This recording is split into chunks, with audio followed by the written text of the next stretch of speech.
किसान भाई, अगर आप सरसों खेती करते हैं तो सरसों खेती में जो प्रमुख समस्या होता है, सरसों में लगने वाला माहू कीट, जिसको कि इंग्लिश में हम बोलते हैं मस्टर्ड एफिड।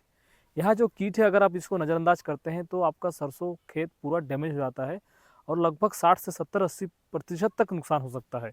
अगर बिल्कुल ध्यान नहीं देते हैं तो पूरा खेती चौपट हो जाता है। कारण ये होता है कि इसमें लगने वाला जो कीट होता है, ये जब से जन्म लेता है खेत में, और तब से ये कई जनरेशन तक इसमें अपना पॉपुलेशन को बढ़ाता है और जो धीरे धीरे धीरे पूरे खेत में फैल जाता है। अगर आप इंसेक्टिसाइड का सही समय पर इस्तेमाल नहीं करते हैं तो पूरे खेत में अटैक करता है, पूरा फसल आपका नष्ट हो जाता है। जी हाँ, इसीलिए हम आज इस वीडियो में बात करने वाले हैं कि इस कीट को हम कैसे नियंत्रण कर सकते हैं और किस तरह से हमारे फसलों को इससे बचा सकते हैं। तो सबसे पहले तो हम बात करेंगे, यह जो कीट है मस्टर्ड एफिड, इसका वैज्ञानिक नाम होता है लेफिफिस एरिसिनी। इसका अगर हम लाइफ साइकिल देखते हैं, जीवन चक्र देखते हैं, तो यह जो इसका मादा कीट होती है, जो एफिड होती है मादा, वो डायरेक्ट बच्चा देती है, जिसको कि हम नीफ बोलते हैं।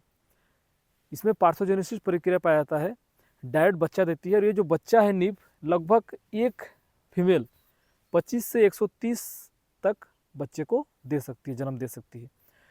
इसमें से जो बच्चे होते हैं, जो नीफ होते हैं, ये 7 से 8 दिन में मेच्योर हो जाते हैं। और इसी अवस्था से क्या होता है, ये प्लांट से मतलब जो पौधा है उसका रस चूसना शुरू करती है। पौधे का जितना भाग है, चाहे पत्ती हो, चाहे कोमल डंठल हो, फूल हो, या फिर इसका जो हम बोलते हैं पॉड, जो कि आप देख सकते हैं जो निकलता है, देखिए, जिसमें सरसों दाना बनता है, ये हर एक पार्ट को क्या करती है, हर एक पार्ट से रस को चूसती है। जिस कारण से क्या होता है, रस चूसने के बाद पौधा में क्लोरोफिल की मात्रा कम होता है, पौधा धीरे धीरे सूखने लगता है। और रस चूसने के बाद जो बीट करती है वो हनी होता है, जब मतलब मधु रस जैसे होता है, जिसके कारण से क्या होता है, फंगस का अटैक भी बहुत जल्दी होता है। और फंगस लग जाने से पौधा और ज़्यादा रोगग्रसित होता है और पौधा धीरे धीरे डैमेज होना, धीरे धीरे मरने लगता है। मतलब इस कीट का प्रकोप होने से इनडायरेक्टली रूप से फंगस का भी अटैक हो जाता है। तो इस अवस्था में अगर आप इसको नज़रअंदाज करेंगे तो पूरा फसल नष्ट हो जाता है। इसीलिए हमको इस कीट का नियंत्रण करना बहुत ही आवश्यक होता है। यह कीट तभी बढ़ता है जब इसके लिए अच्छा तापमान मिल जाता है।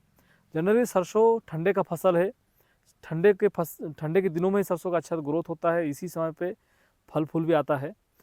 और ठंडे के दिनों में तापमान अगर हम देखते हैं तो दिन के समय में 16, 17, 18 डिग्री सेल्सियस तक तापमान रहता है, लेकिन रात को फिर क्या होता है, डायरेक्ट 8 डिग्री सेल्सियस तक तापमान पहुंच जाता है। कहीं कहीं तो ऐसा भी होता है कि 2 डिग्री 3 डिग्री सेल्सियस तक तापमान पहुंच जाता है जहाँ पर सरसों खेती किया जाता है।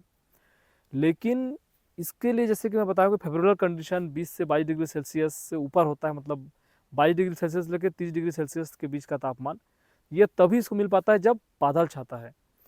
तो जनरली दिसंबर जनवरी के महीने में, मतलब दिसंबर अंतिम और जनवरी प्रथम पखवाड़े के बीच में क्या होता है कि बादल कहीं ना कहीं कभी कभी दिखता है। आसमान में अगर बादल छा जाता है तो तापमान भी बढ़ जाता है, दिन का तापमान भी बढ़ जाता है और रात का तापमान भी बढ़ जाता है।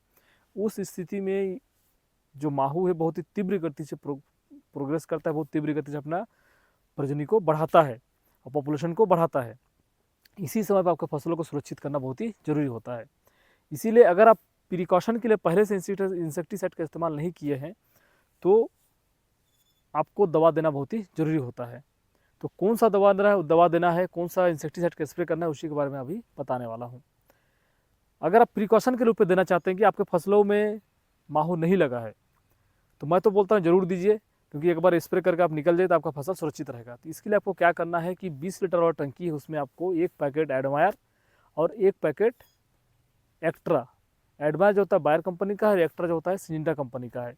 इसमें एडमायर में पाया जाता है आपका इमिडाक्लोपिड 17.8%, और जो एक्ट्रा होता है इसमें पाया जाता है थाइमेथोक्सिन 25%।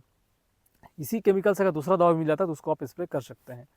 तो एक टंकी में 1 पाउच एडमायर देना है और 1 पाउच एक्स्ट्रा देना है, दोनों को मिला के आपको खेतों में स्प्रे कर देना है अच्छे से। तो आपका फसल में ये क्या करेगा, सिस्टमिक दवा है, तो आपके फसलों में माहू का अटैक को होने नहीं देगा।